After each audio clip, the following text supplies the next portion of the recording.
এখনকার দিনের মন্ত্রী আর তখনকার দিনের মন্ত্রীর মধ্যে আকাশ পাতাল তফাৎ। কেন? এখনকার দিনের মন্ত্রী কেমন করে হওয়া যায়? ভোট দিলেই মন্ত্রী হওয়া যায়, ক লিখতে কলম ভেঙে যায়, এমনও মানুষও মন্ত্রী হয়ে যায় যদি ভোট পায়। কিন্তু সেই সময় এই সিস্টেম ছিল না। তখনকার দিনে কেমন সিস্টেম ছিল? তখনকার দিনের সিস্টেমটা এমন ছিল যে বাংলার মধ্যে সর্বশ্রেষ্ঠ জ্ঞানী তাদেরকে মন্ত্রীর আসনে দেয়া হতো। না তো ভাবা যায় নবাব হুসেন শাহ রাজত্বকালে দুজন ব্রাহ্মণ ঘরের পুত্র, ব্রাহ্মণ পুত্র রূপ আর সনাতন, তারা ছিলেন সেই সময় বাংলার প্রধানমন্ত্রী, অর্থমন্ত্রী। হুসেন শাহ তো, নবাব হুসেন শাহ তো কোন মুসলমান ছেলেকে রাখতে পারতেন মন্ত্রীর আসনে, কিন্তু না, তখনকার দিনের সিস্টেমটা এমন ছিল যে বাংলার মধ্যে সর্বশ্রেষ্ঠ জ্ঞানী তাদেরকে মন্ত্রীর আসন দেওয়া হতো। আর তখনকার দিনের বাংলার সর্বশ্রেষ্ঠ জ্ঞানী ছিল রূপ আর সনাতন, তাদেরকে মন্ত্রীর আসনে দেওয়া হয়েছিল, প্রধানমন্ত্রী আর মুখ্যমন্ত্রী। কিন্তু তারা পর্যন্ত হাগুর কিছু চায় না বলে ছুটে গিয়েছিলেন শ্রীধাম বৃন্দাবনে।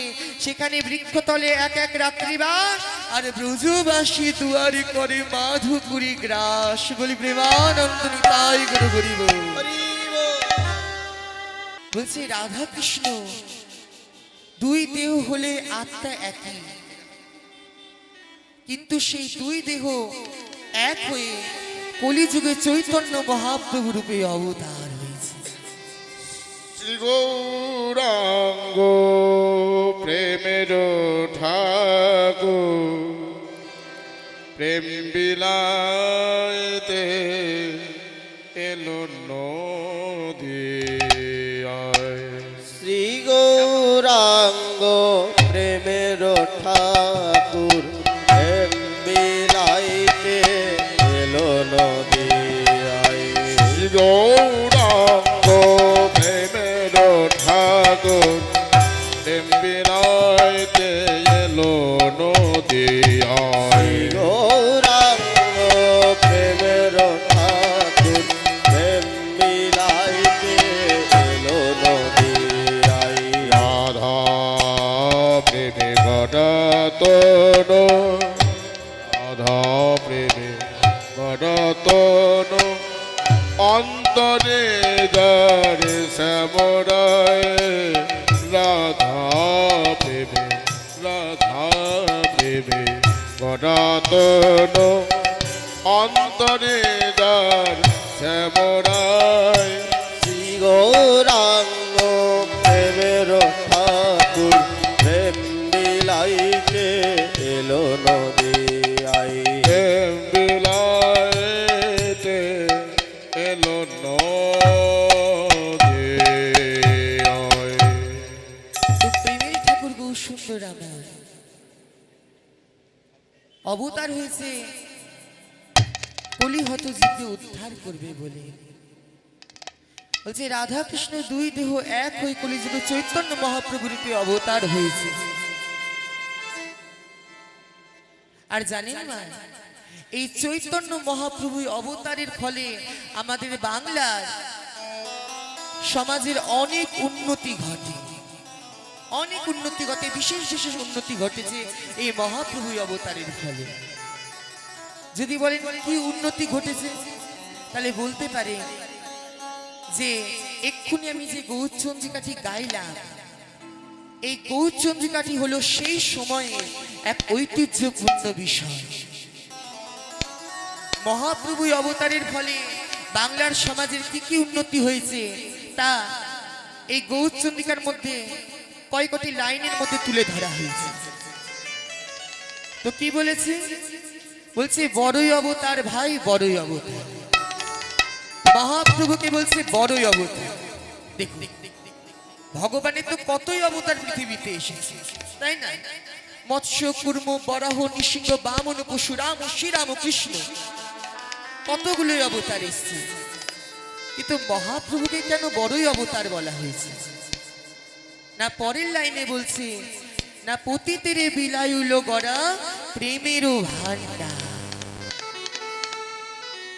বলছে পতি অর্থাৎ যারা সমাজে সাধারণ মানুষ, এই আমাদের মতো সাধারণ মানুষ যারা পতিত, যারা সমাজ থেকে অবহেলিত পদহেলিত, তাদেরকে মহাপ্রভু ওই গোলকে থাকা প্রেম ভাণ্ডার প্রেমরত্ন সবার মাঝে বিতরণ করে দিয়েছিলেন। কারণ আমাদের সমাজে আগে এটাই মানা হতো যে গোটা বিশ্বে যত কিছু ভালো কিছু আছে, অর্থাৎ যত কিছু শাস্ত্রীয় সম্পদ, তা একমাত্র ব্রাহ্মণ এবং কায়স্থের জন্য, আর বাকি হচ্ছে সব অমানুষের জন্য। হ্যাঁ, এটা কিন্তু ব্রাহ্মণরা মনে করতে আগেকার দিনে, যে যা কিছু শাস্ত্রীয় সম্পদ আছে একমাত্র ব্রাহ্মণ এবং কায়স্থের জন্য, বাকি সব হচ্ছে অমানুষের দল।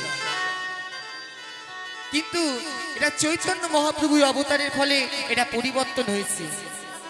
মহাপ্রভু এসে বললেন যে না, কৃষ্ণ নামে কোনো ভেদাভেদ নেই, হরি নামে কোনো ভেদাভেদ নেই। ওরে কলির জীব, তোরা জেনে রাখ, ব্রাহ্মণ হয়ে চণ্ডাল হয় যদি কৃষ্ণ ত্যাজে, মুচি হয়ে শুচি হয় যদি কৃষ্ণ ভজে। মহাপ্রভু বলছেন ব্রাহ্মণ হয়ে চণ্ডাল হয় যদি কৃষ্ণ ত্যাজে, আর মুচি হয়ে শুচি হয় যদি কৃষ্ণ ভজে। দেখুন মহাপ্রভু যে কথাটি বলেছেন এটা তো কোনো ছড়া না, এতে শাস্ত্র প্রমাণ আছে। কারণ মহাপ্রভু যখন এই কথাটি বলেছিলেন, দেখুন মা, 2026 সালে দাঁড়িয়ে এই কথাটা কিন্তু আমাদের মেনে নিতে কোনো দ্বিধা নেই, কোনো দ্বিধা নেই যে হরিনাম সবাই করতে পারে, কোনো দ্বিধা নেই। কিন্তু এই কথাটা যখন মহাপ্রভু 550 বছর আগে বলেছিলেন, তখন তো আমার সমাজের এত উন্নতি ছিল না। তাই যখন এই কথাটা মহাপ্রভু বলেন যে ব্রাহ্মণ হয়ে চণ্ডাল হয় যদি কৃষ্ণ ত্যাজে, আর মুচি হয়ে শুচি হয় যদি কৃষ্ণ ভজে, তখন এই কথাটা বলেছিলেন সমস্ত ব্রাহ্মণগণ পণ্ডিতগণ মহাপ্রভু দিকে আঙুল তুললেন। এ কি বলছো নিমা, এ কি বললি তুমি? কিন্তু মহাপ্রভু তো আমাদের মতো ছাঘুষ মানুষ না মা, তুমি হচ্ছে বড় পণ্ডিত, নিমাই পণ্ডিত। তা সবাই যখন আঙুল তুলে দেখিয়েছে, মহাপ্রভু বলছেন শুনুন পণ্ডিতগণ, এইটা তো আমার মন গড়া কথা বলছি না, এতে শাস্ত্র প্রমাণ আছে। যখন এই কথা মহাপ্রভুকে বলছে, মহাপ্রভু শাস্ত্র খুলে দেখিয়ে দিয়েছে। কারণ পুরাণে বলা আছে মা, চণ্ডাল দ্বিজ সৃষ্ট হরি ভক্তি পরায়ণ, হরি ভক্তি বিহীনস্তু দ্বিজ অপি সবচাং ভব। কি বলছে? বলছে চণ্ডাল অপি দ্বিজ সৃষ্ট, বলছে চণ্ডাল আর অপি মানে হচ্ছে থেকেও, আর দ্বিজ হচ্ছে মানে ব্রাহ্মণ। বলছে চণ্ডালের থেকে ব্রাহ্মণ শ্রেষ্ঠ, অবশ্যই শ্রেষ্ঠ মা, চণ্ডালের থেকে কিন্তু ব্রাহ্মণ অবশ্যই শ্রেষ্ঠ। কিন্তু ওই ব্রাহ্মণ বংশে জন্মগ্রহণ করেছে ঠিকই, কিন্তু কখনো গায়ত্রী মন্ত্র পাঠ করে না, নিজের বইতে ওই আম গাছের মুখ ডালে ঝুলিয়ে রেখেছে। কোনোদিন একটি তুলসী পত্র নারায়ণ শিলার উপর একটু চয়ন করে দেয়। এইসব কিন্তু ব্রাহ্মণের কথা মা বলে। কোন ব্রাহ্মণ? বলছে হরি ভক্তি পরায়ণ ব্রাহ্মণ, হরি ভক্তি পরায়ণ ব্রাহ্মণ ওই চণ্ডালের থেকে শ্রেষ্ঠ। কিন্তু সাবধান করে দিয়েছে, বলছে হরি ভক্তি বিহীনস্তু দ্বিজয়পি সবচাং ভব। যে ব্রাহ্মণের হৃদয়ে হরি ভক্তি নাই, সেই ব্রাহ্মণের থেকে সপচাং ভব। সপচ মানে কি মা? সপচ মানে হচ্ছে চণ্ডালকে বলা হচ্ছে। তালবস্বয়ে বয়ে মা, দন্তেশ্বয়ে বয়ে কিন্তু না, তালবস্বয়ে বয়ে। এই স শব্দের অর্থ হচ্ছে, সংস্কৃত শব্দের অর্থ হচ্ছে কুকুর, আর পচ মানে হচ্ছে রান্না করা। আগেকার দিনে চণ্ডালরা ওই রাস্তার কুকুরকে ধরে ধরে রান্না করে খেত, তাই তাদেরকে চণ্ডাল বলা হতো। তো পুরাণ বলছে যে ব্রাহ্মণের হৃদয়ে হরিভক্তি প্রেম নাই, সেই ব্রাহ্মণের থেকে ওই চণ্ডালকে আমি শ্রেষ্ঠ বলে মনে করি।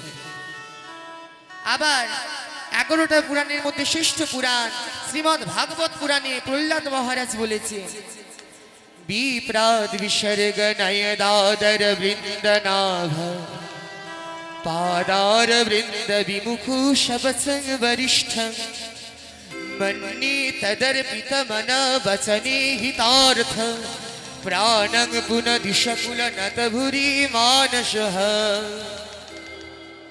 কি বলছে? বলছে বিপ্রাদ বিসর্গ নয়দাদর বৃন্দ নাভ পাদার বৃন্দ বিমুখু শপচং বরিষ্ঠ। বলছে যে ব্রাহ্মণের হৃদয়ে কৃষ্ণ ভক্তি প্রেম নাই, সে ব্রাহ্মণের থেকে আমি চণ্ডালকে শ্রেষ্ঠ বলে মনে করি। কিন্তু সব চণ্ডাল কিন্তু না। সব চণ্ডাল কি? যেসব চণ্ডাল ওই রাস্তায় চুল্লু খেয়ে পড়ে আছে, ওই সব চণ্ডালের সঙ্গে তো তুলনা করবে না। কোন চণ্ডাল? বলছে যেই চণ্ডাল ভগবানের উদ্দেশ্যে 5টি জিনিস অর্পণ করতে পেরেছে। মন্যে তদর্পিত মন বচনে হিতার্থ প্রাণাং পুনদিশকুল নত ভূরি মানসঃ। যেই চণ্ডাল ভগবানের উদ্দেশ্যে 5টি জিনিস অর্পণ করতে পেরেছে, মন দিতে পেরেছে, বচন দিতে পেরেছে, অর্থ দিতে পেরেছে, কর্ম দিতে পেরেছে, দরকার হলে ভগবানের উদ্দেশ্যে প্রাণ পর্যন্ত দিয়ে দিতে পেরেছে, এমন চণ্ডালকে ওই ব্রাহ্মণের থেকে শ্রেষ্ঠ বলে মনে করেছে। কে মনে করেছেন? প্রহ্লাদ মহারাজ। তাহলে মা কে বলছে কথাটা? প্রহ্লাদ মহারাজ বলছে। কোন যুগে দাঁড়িয়ে বলছে? সত্য যুগে দাঁড়িয়ে বলছে। তাহলে দেখুন, খাতা কলমে সবই ছিল, কিন্তু প্রয়োগে ছিল না। প্রয়োগে কে নিয়ে আসলো? প্রেমের ঠাকুর গৌরসুন্দর নিয়ে এসে এই আমাদের মতো পতিতদেরকে ওই পথ থেকে তুলে মহাপ্রভু কুল দান করলেন। যে না, হরি নামে কোনো বাধা নেই, কৃষ্ণ নামে কোনো বাধা নেই। কেন? কারণ আমাদের সেই সময় মা মানুষকে এত জাতভেদ ভাবে দেখা হতো যে কোনো ব্রাহ্মণ যদি গঙ্গা থেকে স্নান করে বাড়ি আসার সময় যদি কোনো সূত্রের ছায়া পড়তো, তাহলে ওই ব্রাহ্মণ আবার গিয়ে গঙ্গাতে স্নান করে আসতো। এই থেকে প্রভু বললেন যে না, কৃষ্ণ নামে কোনো ভেদাভেদ নেই, হরি নামে কোনো ভেদাভেদ নেই। হরে নাম হরে নাম কেবলম কলহ নস্তে হো নস্তে গতিরন্যথা গতিরন্যথা গতিরন্যথা গতিরন্যথা।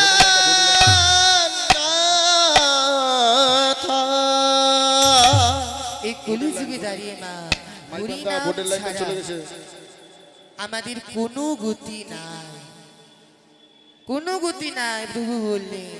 তাই প্রভুই আমার ওই গোলকে থাকা প্রেমরত্ন প্রেম ভান্ডার নিয়ে এসে এই আমাদের মতো পতি, যাদের কথা কেউ কখনো ভাবে না, যারা সমাজ থেকে অবহেলিত পদদলিত, তাদেরকে মধ্যে প্রভুই আমার নিঃশর্তে নিঃস্বার্থে ওই গোলকে থাকা প্রেমরত্ন প্রেম ভান্ডার সকলের মাঝে বিতরণ করে দিয়েছিলেন।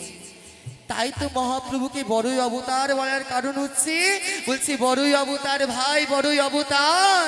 দেখো পতিতের বিলাই হলো গোরা প্রেমেরও ভান্ডার। আর কি করেছিল যেন প্রভু আমার? পাওয়ার বোর্ডটা চলে গেছে কিবোর্ডে। বলি বড়ই অবরূপ ভাই রে আমার গোরা চাঁদের লীলা বড় অপরূপ ভাই রে আমার গোরা চাঁদের লীলা গো।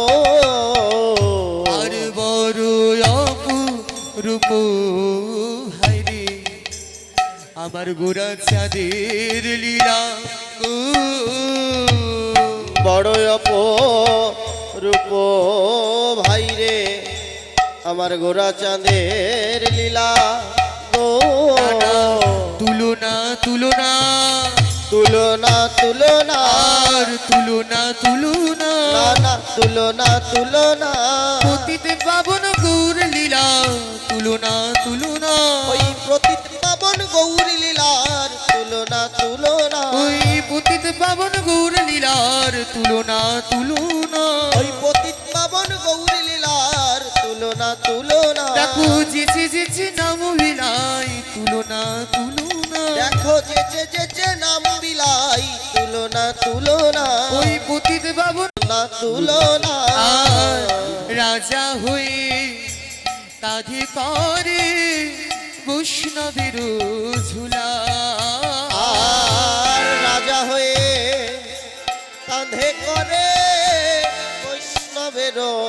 ঝুলা আর রাজা হয়ে কাঁধে করে বৈষ্ণবের ঝুলা আহারে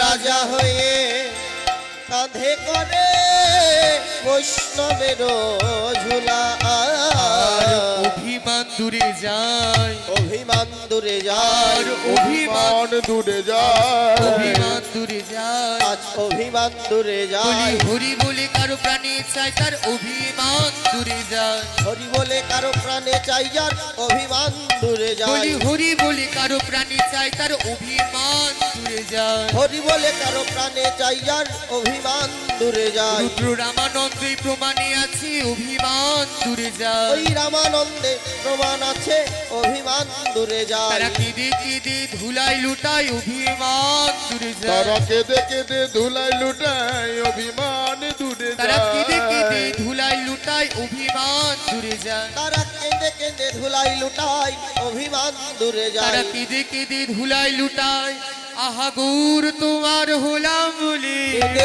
কেঁদে ধুলাই লুটাই গৌর তোমার হলাম বলে কেঁদে ধুলাই লুটাই গৌর তোমার হলাম বলে কেঁদে ধুলাই লুটাই গৌর তোমার হলাম বলে কেঁদে কেঁদে ধুলাই লুটাই অভিমান অভিমান দূরে আর রাজা হয়ে কাঁধে করে বৈষ্ণবের ঝুলা আর রাজা হয়ে কাঁধে করে বৈষ্ণবের ঝুলা কি বলছে বলছি বড়ই অপরূপ ভাইরে আমার গোরা চাঁদেরও লীলা দেখো রাজা হয়ে কাঁধে করে বৈষ্ণবের ঝুলা আর কি বড় পরিবর্তন হয়েছিল যে মহাপ্রভুর অবতারের ফলে যে রাজা সে পর্যন্ত নিজের অহংকার ভুলে গিয়ে মহাপ্রভু শ্রীচরণে আশ্রয় নিয়েছিলেন কারণ দেখবেন না যারা ইতিহাস পড়েছেন যারা ইতিহাস জানেন তারা দেখবেন যে রাজার কিন্তু অহংকার ছিল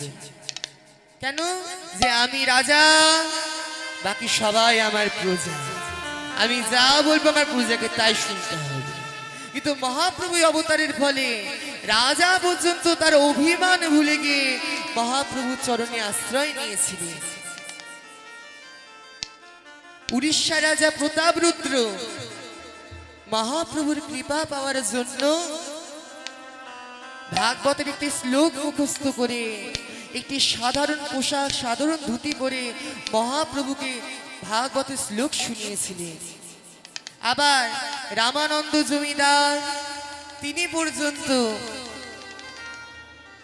সমস্ত তার অর্ধাঙ্গিনী সুন্দরী রমণীকে পরিত্যাগ করে জমিদারিকে পরিত্যাগ করে হাগুর কিছু চায় না বলে ছুটে গেছিলেন সে ধাম বৃন্দাবনে আবার রূপ সনাতন যারা ছিলেন সেই সময়ে বাংলার প্রধানমন্ত্রী আর অর্থমন্ত্রী তারা পর্যন্ত হাগুর চায় না বলে ছুটে গেছিলেন মহাপ্রভুর কাছে হ্যাঁ রূপ আর সনাতন সেই সময় ছিলেন বাংলার প্রধানমন্ত্রী আর অর্থমন্ত্রী কিন্তু মা এই মহাপ্রভুর অবতারের ফলেই কিন্তু এটা সম্ভব হয়েছে মা রাজা পর্যন্ত সমস্ত অভিমান অহংকার ত্যাগ করেছে কারণ প্রেমের ঠাকুর গৌর হরি বলেছে ভাই ভাই অহংকারের মঞ্চ থেকে নেমে আসো অহংকারের মঞ্চে ভগবানকে পাওয়া যায় না কৃষ্ণ ভজন করা যায় না অহংকারে থাকলে অহংকার থেকে বেরিয়ে আসো কারণ মহাপ্রভু বলেছে ত্রিনাদপি শুনেছিন তরুরিপু সহিষ্ণু ন অমানি না মানদে না কীর্তনিয়া সদা হরি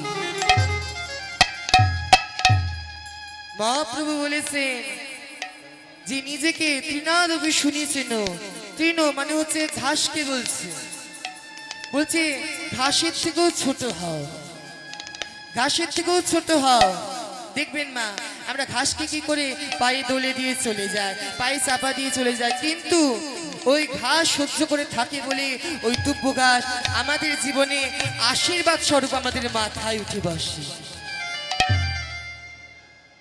তাই বলছে ঘাসের থেকেও নিজেকে ছোট করো তরুরিপু সহিষ্ণ বলছে বৃক্ষের মতো সহ্য ক্ষমতা রাখো দেখবেন এক একটা বৃক্ষ হাজার ঝড় হোক, বৃষ্টি হোক, শীত হোক, গাছের পাতা ঝরে পড়ে গেলেও বলবে না যে কেন এত গরম, কেন এত বৃষ্টি, কেন আমার পাতা ঝরে পড়ে যাচ্ছে। গাছ কি কখনো বলবে? বলবে না। তাই বলছে বৃক্ষের মতো সহ্য ক্ষমতা রাখো। আমানি না মান দে না, যাদেরকে সমাজে কেউ মান দেয় না আমাদেরকে সেটা মান দিতে হবে। আমরা যদি মান না দিই তাহলে কি হবে? আর প্রত্যেক জীবের হৃদয়ে ভগবান বাস করে, ভগবান অন্য জায়গায় না মা, প্রত্যেক জীবের হৃদয়ে বাস করে। তাই বলছে সকলকে মান দিতে হবে। কীর্তনিয়া সদা হরি, প্রত্যেক কীর্তনিয়ায় এক কথা বলে যে সকলকে সম্মান দিয়ে চলো। আর অহংকারের মঞ্চে ভগবানকে পাওয়া যায় না। আমরা যদি মাথা নত না করি বাবা, সঠিক জায়গায় যদি আমরা মাথা নত না করি তাহলে আমরা আমাদের কাছে বড়ই ছোট হয়ে যাই। এই যে মাথা নত করা নিয়ে একটু রবীন্দ্রনাথ ঠাকুর পর্যন্ত খুব সুন্দর ভজন করেছে, একটু ছোট্ট করে গায় মা, তাহলে বুঝতে পারবে।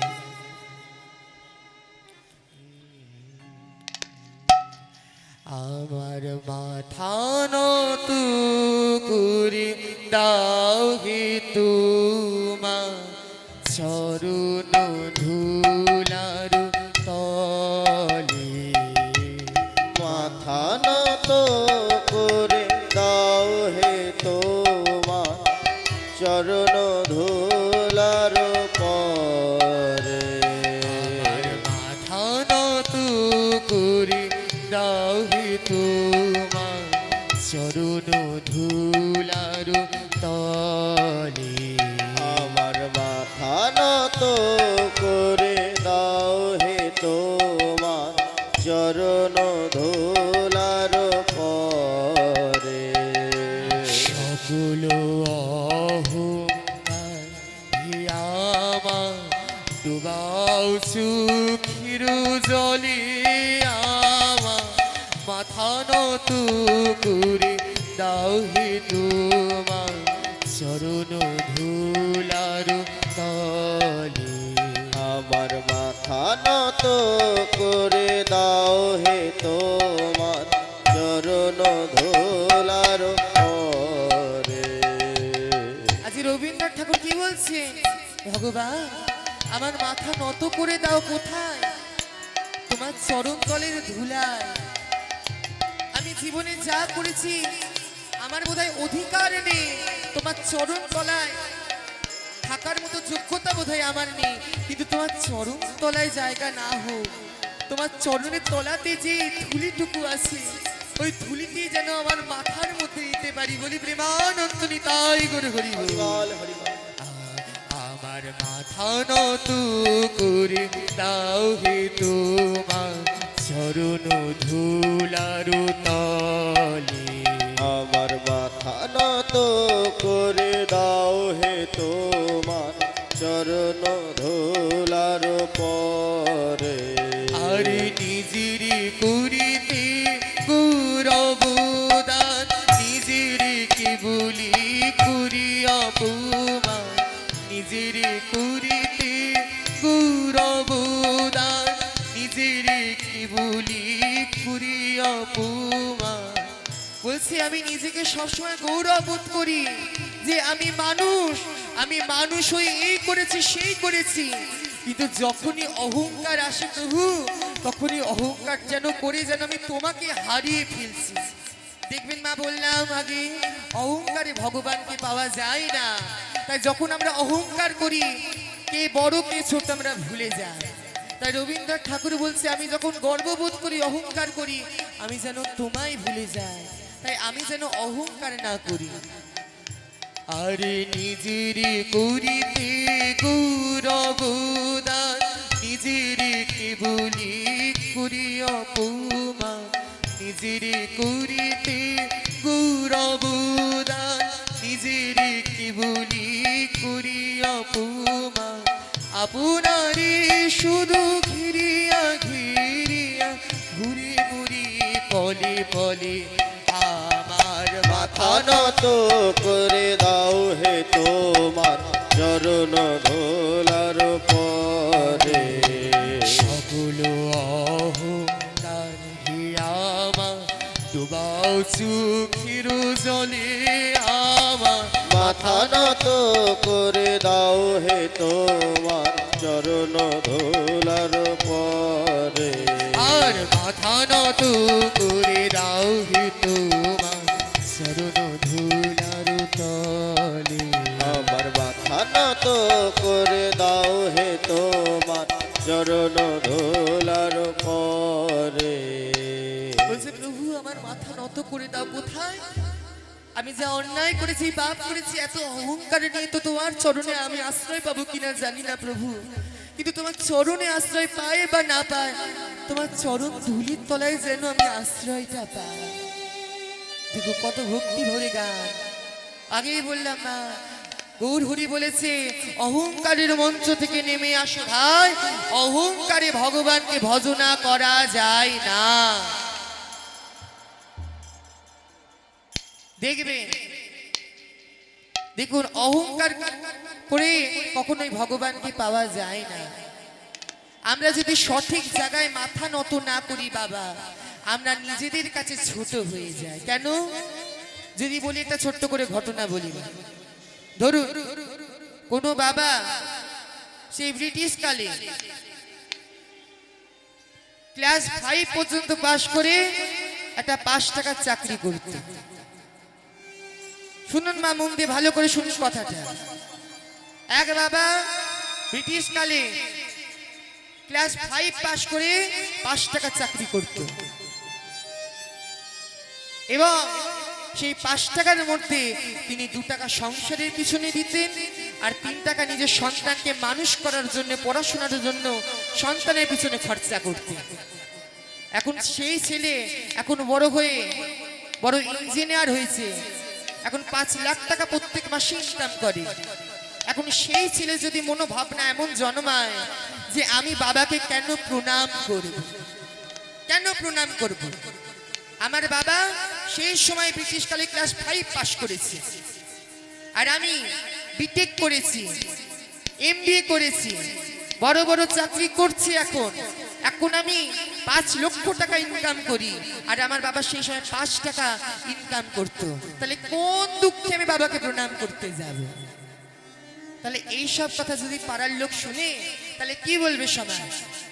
সমাজ কি বলবে? যে না, ছেলের কথায় যুক্তি আছে, ছেলের কথায় যুক্তি আছে, কিন্তু মাথার কোনো ঠিক নেই, মাথার কোনো ঠিক নেই। কেন বলি? শোনো ছেলে, তোমার বাবা সেই সময় 5 টাকা চাকরি করে 2 টাকা সংসারের পিছনে লাগিয়ে আর 3 টাকা তোমার পিছনে লাগিয়ে যদি তোমায় বড় না করতো তাহলে কি তুমি এত বড় চাকরি করতে? কারণ অনেক বাবা মাই আছে যে সন্তানকে মানুষ ভালো করে করবে, অনেকেই তো থাকে নিজের জন্য খরচা করবো, সন্তান যেমন হচ্ছে হোক, কিন্তু তোমার বাবা তো সেটা করেনি।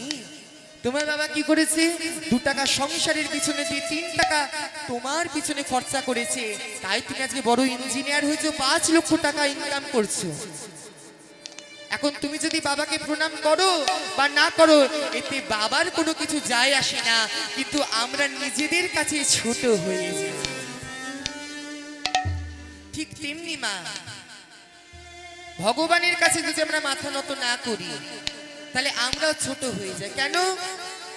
কারণ অনেকে মনে করে যে আমি মানুষ, আমি হাতিকে পোষ মানিয়েছি, ঘোড়াকে পোষ মানিয়েছি, এবং তুমি যখন ভূমিষ্ঠ হলে তখন তোমার যখন খাদ্যের প্রয়োজন হলো তখন এই জড়া জগতের খাদ্য তুমি খেতে পারতে না, তাই ভগবান আগে থেকে তোমার জন্য খাদ্যের জন্য মাতৃস্তন প্রস্তুত করে রেখেছিলেন, যা খেয়ে তুমি আজকে বড় হয়েছো। তাই বাবাকে প্রণাম না করলে যেরকম বাবার কোনো যায় আসে না, ঠিক তেমনি ভগবানকে প্রণাম না করলেও ভগবানের কোনো যায় আসে না, কিন্তু আমরাই আমাদের কাছে ছোট হয়ে যাই। যিনি আমাদেরকে পাঠিয়েছেন তাকে যদি ভক্তি শ্রদ্ধাই না করি মা, প্রণামী যদি না করি, মাথাটা নত যদি না করতে পারি, তাহলে কিসের মানুষ বলে আমি অহংকার করব? এখনকার দিনে তো মা প্রণাম উঠেই গেছে, এখনকার দিনে প্রণাম বাবার কেউ করে না। কেন বলছি কথাটা? কারণ আমাদের এখানে আমাদের এইখানে তাও মাকে মা বলে ডাকে, মাকে মা বলে ডাকে, কিন্তু শহরের দিকে মাকে কি বলে? মম বলে। আর বাবাকে কি বলে? বাবাকে কি বলে? ড্যাড। Dad dad dad. আর ড্যাড যখন কিছু দিতে পারবে না, ড্যাড হয়ে যাবে ভেরি ব্যাড। বলি প্রেমানন্দ নিতাই গৌর হরি বল। হরিবল হরিবল। বাবা যখন কিছু দিতে পারবে না, তখন বলবে বাবা তুমি ভেরি ব্যাড। এটাই তো হচ্ছে সমাজ। আমরা প্রণাম করি না, আবার বাবা যখন কিছু চায়, বাবাকে বাবা যদি দিতে না পারে, বাবাকে ভক্তি শ্রদ্ধাও করি না। এখনকার দিনে তো এরকম সিস্টেম হয়ে গেছে। কিন্তু আমার খুব ভালো লাগে যে আমাদের এই দিকে তাও মাকে মা বলে ডাকে, বাবাকে বাবা বলে ডাকে। কারণ এখন তো প্রণাম উঠে গেছে। এখন প্রণাম শুধু দু জায়গাতে করে। কোন জায়গাতে করে? কোন জায়গাতে করে প্রণাম? যাদের কাছে একটু অর্থ সম্পত্তি বেশি হয়, একটু মোটা মোটা টাকা পাওয়া যাবে, আর যাদের একটু অর্থ সম্পত্তি বেশি, তাদের চরণে মানুষ এখন প্রণাম করে। আর প্রণাম করে কোথায়? যাদের মধ্যে পাণ্ডিত্য আছে, অর্থাৎ যারা শিক্ষক টিচার, তাদের চরণে মানুষ এখন মাথা নত করে। তখন মাথা নত করে। আর এখন আচ্ছা আচ্ছা বাবা কি বলতে বুঝতে পেরেছি। বাবা বলছে, এই বাবা বলছে যে এখন প্রণাম ভগবানকে হাত জোর করে কেউ করে না, ভগবানকে এমন করে প্রণাম করে। মায়েরা আপনারা করেন না কেমন করে প্রণাম? প্রণাম কিন্তু এমন নয়, প্রণাম হাত জোর করে ভক্তি ভরে প্রণাম করতে হয়। কিন্তু এখন প্রণাম জিনিসটা উঠে গেছে। এখন প্রণাম শুধু বললাম দু জায়গাতে হয়। কোন জায়গাতে? এখন প্রণাম যাদের কাছে একটু অর্থ সম্পত্তি বেশি আছে, আর যাদের মধ্যে একটু পাণ্ডিত্য বেশি আছে, অর্থাৎ যারা স্কুল শিক্ষক টিচার, তাদেরকে প্রণাম করে। আর একটা জায়গাও কিন্তু প্রণাম করে, বলবো নাকি না? বলবো কোথায় প্রণাম করে? যারা একটু ওই একটু মন্ত্রীর লাইনে টাইনে আছে, আইনি যোগ্যতা ক্ষমতা আছে, তাদের চরণে মাথা নত করে। বলি হরি বল। তাদের চরণে মাথা নত করে।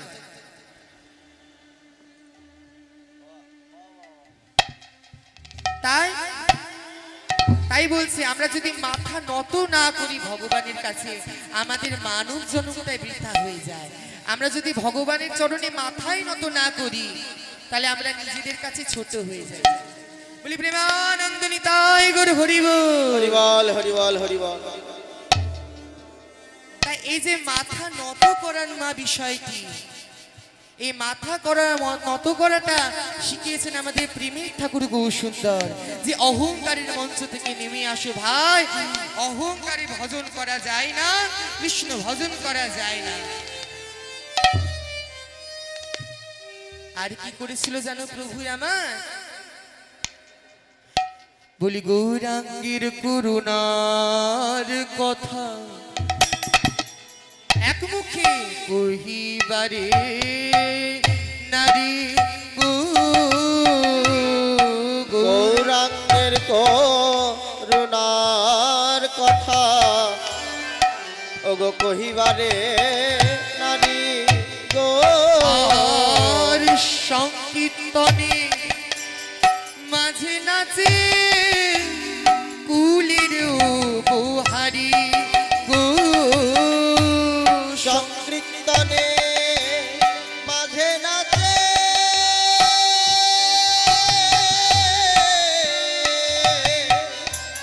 ফুলের গো হারি গো। আর সংকীর্তনে মাঝে নাচে কুলের উপহারি গো। ওগো সংকীর্তন মাঝে নাচে পুলি নদী হরি গো। অভিমান দূরে যায়, অভিমান দূরে আজ যায় অভিমান দূরে যায়, অভিমান দূরে তাদের যায় দেহ স্মৃতি নয়, তাদের দেহ স্থিতি নয়, দেহ স্মৃতি নয়। দেহ স্থিতি নয়। গৌর কৃপা করো বলো দেহ স্মৃতি ও নয়, গৌর কৃপা করো বলে দেহ স্মৃতি গৌর নয়। কৃপা করো বলে দেহ স্মৃতি ও নয়, গৌর কৃপা করো বলে দেহ স্মৃতি গৌর নয়। কৃপা করো বলে, গৌর তোমার হলাম বলে, গৌর কৃপা করো বলে, গৌর তোমার হলে বলে, গৌর কৃপা করো বলে, গৌর তোমার হলে বলে, গৌর কৃপা করো বলে, গৌর তোমার হলে বলে, গৌর কৃপা করো বলে। দেহ স্থিতি আর নাই। সংকীর্তনে মাঝে নাচে কুলের বহারি। আর সংকীর্তনে মাঝে নাচে ফুলের হানি গো। আর কি পরিবর্তন হলো? বলছে গৌরাঙ্গ করুণার কথা এক মুখে কহিবারে নারে, সংকীর্তনের মাঝে নাচে কুলের বহারি। কুলের বহারি কাদের বলা হয়? নারীদেরকে বলা হয়। নারীদেরকে কুলের বহারি বলা হয়, কারণ নারীরা একমাত্র নিজের পরিবার হোক, নিজের শ্বশুর বাড়ির হোক, কুল মর্যাদা রক্ষা করে একমাত্র নারীরা। কিন্তু সেই সময় মা, সেই সময় বলবো না মা, এটা মধ্যকালের যুগে, বেশি প্রাচীন যুগ না। মধ্যকালে কি নিয়ম ছিল? যে নারীদেরকে গৃহবন্দী করে রাখা হতো, কারণ সবসময় মনে করা হতো নারীরা হচ্ছে বহির্মুখী। নারীর মন পরিবর্তন, নারীকে নিয়ে সংসার করা যাবে কিন্তু বাইরের সংসার চালানো যাবে না, এরকম একটা নারীদেরকে পিছিয়ে রাখার ব্যাপারটা ছিল না। কিন্তু সমাজ এটা জানতো না যে নারী ছাড়া এই জগৎ অচল। সেটাকে মহাপ্রভু আমার অবতার হয়ে সকলকে বুঝিয়েছিলেন যে নারী ছাড়া সংসার অচল। কেন বলছি মা? কারণ কথাই আছে মা, সংসার সুখের হয় রমণীর গুণে, তাই তো? শুধু আমরা এইটুকটাই জানি, তাই তো মা? এরপরেও কিন্তু একটা লাইন আছে, কিন্তু আমরা কেউ জানি না। কথাটা লুপ্ত করে দেওয়া হয়েছে। কথাটা কি বলছে শুনুন এখন মা, আপনারা পরে কিন্তু বলতে পারবে, কারণ স্বামী যদি গলার জোর দেখায় আপনারা উল্টে বলতে পারবে। কেন বলছে শুনুন, সংসার সুখের হয় রমণীর গুণে, যদি পুরুষ হয় শত গুণে। সংসারে বলছে, সংসারে শুধু নারী ঠিকভাবে চলবে আর পুরুষ ঠিকভাবে চলবে না, তাহলে কি সংসার কখনো মেনটেনে থাকে না? সংসার কখনো ভালো হয় না। সংসার সুখের তখনই হয় যখন নারী পুরুষ উভয়কে বুঝে মিলেমিশে সংসার করে। নারী ভালো হলো, পুরুষ ভালো হলো না, আর পুরুষ ভালো হলো তো নারী ভালো হলো না, এরকম করলে কিন্তু হবে না। দুজনকে উভয়কে মিলেমিশে চলতে হবে। তাই বলছে সংসার সুখের হয় রমণীর গুণে, যদি পুরুষ হয় শত গুণে। তো এই যে নারীদেরকে পিছিয়ে রাখার বিষয়টি মা, এটা কিন্তু মধ্যযুগে ছিল, যে নারীদেরকে নিয়ে সংসার করা গেলেও সমাজকে পরিবর্তন করা যাবে না। এটা মহাপ্রভু এসে পরিবর্তন করেছিলেন, যে নারী যদি না থাকে তাহলে সংসারই অচল। কারণ সন্তানকে জন্ম দেয় একমাত্র নারী, পুরুষ কিন্তু সন্তানকে জন্ম দিতে পারে না। পুরুষ বাহক হতে পারে, কিন্তু কখনো সন্তানকে সুস্থভাবে জন্ম দিতে যদি পারে একমাত্র ওই মাতা জননীই পারে। নারীদেরকে নিয়ে যদি চলাই না যাবে, তাহলে 33 কোটি দেবদেবী মিলে ভগবতী দুর্গাকে কেন সৃষ্টি করেছিলেন? অসুরকে দমন করার জন্য। কেন নিজেদের তেজ থেকে দেবী দুর্গাকে সৃষ্টি করেছিলেন? কারণ নারী ছাড়া সংসার কিন্তু অচল। তাই মহাপ্রভু এটা আমাদেরকে বুঝিয়েছিলেন। আর তাই তো নিত্যানন্দ প্রভু অগ্রবটের পর মাতা জাহ্নবী দেবী হাজার হাজার ভক্তকে দীক্ষা দান করেছিলেন। কত মঠ আছে যে মঠে গুরুমা হচ্ছে স্বয়ং এক নারী, কারণ নারী হচ্ছে সমগ্র শক্তির আধার। নারী ছাড়া সংসার কিন্তু হয় না। এই যে নারীদেরকে পিছিয়ে রাখা থেকে মহাপ্রভু আগিয়ে নিয়ে এসেছেন, আবার এটা সবই সম্ভব হয়েছে আমাদের প্রেমের ঠাকুর গৌর হরির জন্য। বলি প্রেমানন্দ নিতাই গৌর হরি হরি বল, হরি বল। তাই বলছে গৌরাঙ্গের করুণার কথা এক মুখে কহিবারে নারে, সংকীর্তনের মাঝে নাচে ফুলের বহারি। আর কি করেছিল জানো প্রভু আমার? বলি যবনে নাচে গা, আর যবনে ওগো নাচে গা, আর যবনে নাচে নাচে গান আর জগনে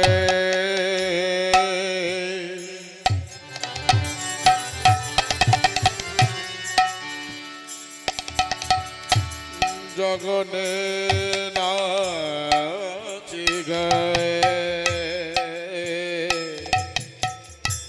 নাচে গায়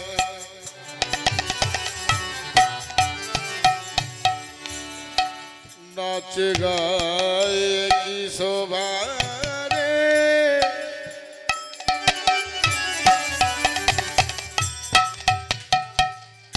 একই শোভা রে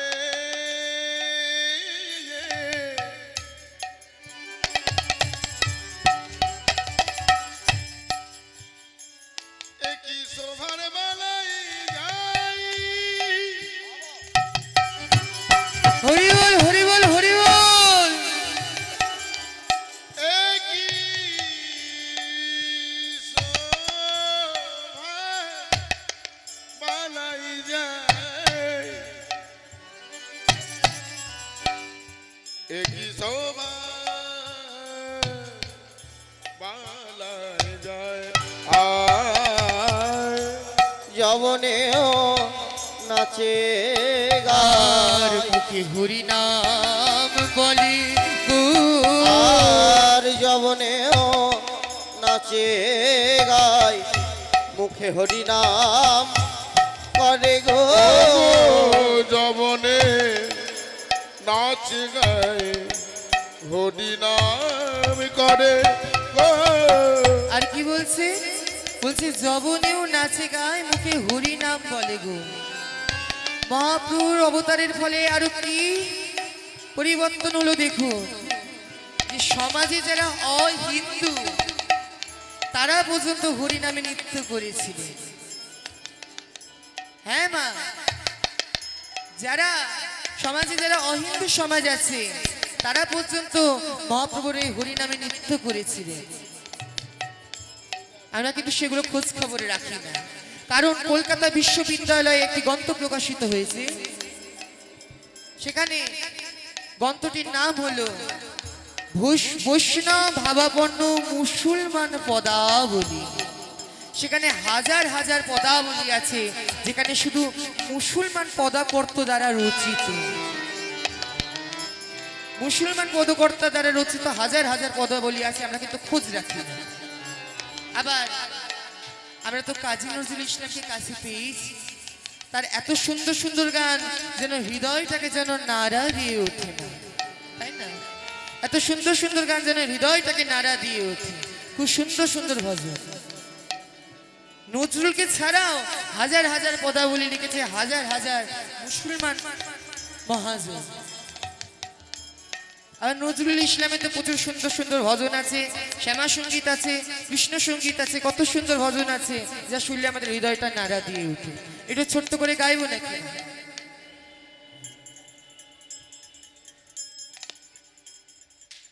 হে গোবিন্দ রাখো চরণে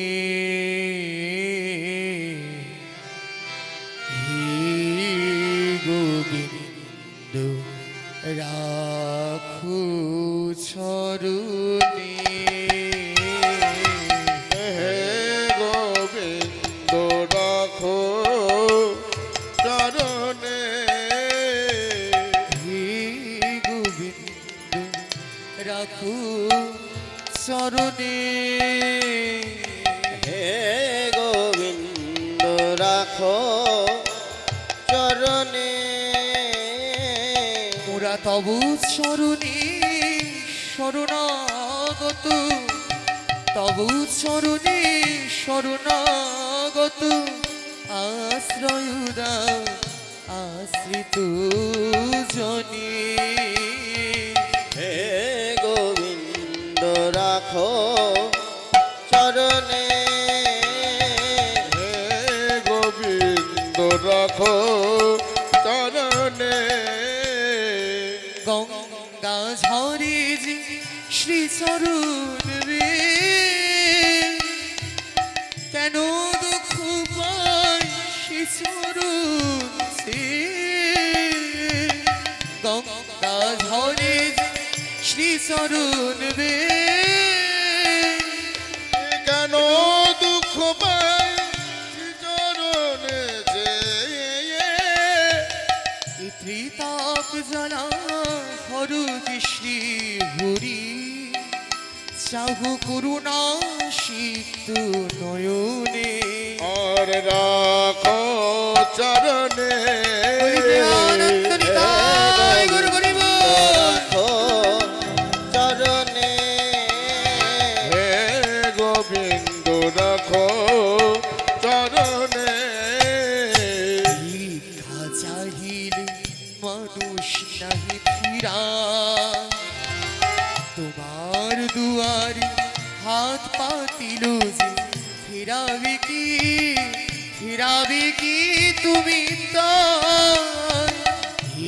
খাজাইয়া মানুষ নাহি ফিরায় তোমার দুয়ারে হাত পাতিলে যে ফেরাবে কি তুমি তাই?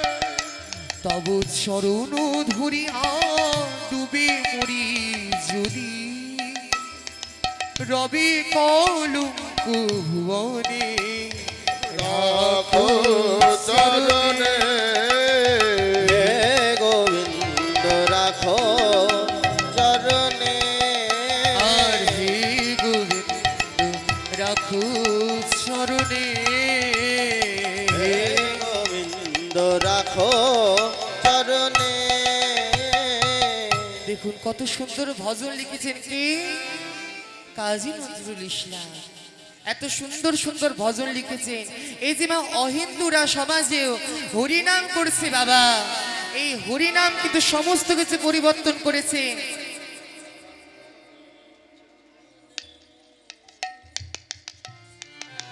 সমস্ত কিছু পরিবর্তন করেছে আমাদের প্রেমের ঠাকুর গৌর সুন্দর। তার জন্যই আমাদের সমাজ এত সুন্দর পরিবর্তন হয়। তাই কি বলছে আজকে, যবনেও নাচে গায়, যবনেও নাচে গায়, আর যবনের নাচে গায় যবনেও নাচে গায়, আর মুখে হরি নাম বলে গো। আর যবনেও নাচে গায়, মুখে হরি নামে করে গো। আর হেন অব তারে আমি বঞ্চিত বলো রাম গো। আর হেন হব তারে আমি বঞ্চিত বলো রাম গো। আর হেন অব তারে আমি বঞ্চিত বলো রাম গো। আর হেন হব তারে আমি বঞ্চিত বলো রাম গো। আমি বঞ্চিত হলাম, বঞ্চিত হলাম, আমি বঞ্চিত হলাম, আমি বঞ্চিত হলাম। হেন গৌরব তারে বঞ্চিত হলাম। ওই হেন গৌরব তারে বঞ্চিত হলাম। ওগো হেন গৌর অবতারে বঞ্চিত হলাম। হেন গৌরব তারে বঞ্চিত হলাম। আমি হেন গৌরব তারে বঞ্চিত হলাম। আমি প্রেম দিতে রইলাম বাকি বঞ্চিত হলাম। আমি প্রেম দিতে রইলাম বাকি বঞ্চিত হলাম। আমি প্রেম দিতে রইলাম বাকি বঞ্চিত হলাম। ওগো প্রেম দিতে রইলাম বাকি বঞ্চিত রইলাম। আমি প্রেম দিতে রইলাম বাকি আহা গুরু বৈষ্ণবে দিয়ে বাকি। আমি প্রেম দিতে রইলাম বাকি, প্রেম দিতে রইলাম বাকি, গুরু বৈষ্ণবে দেব, আমি প্রেম দিতে রইলাম বাকি, গুরু বৈষ্ণবে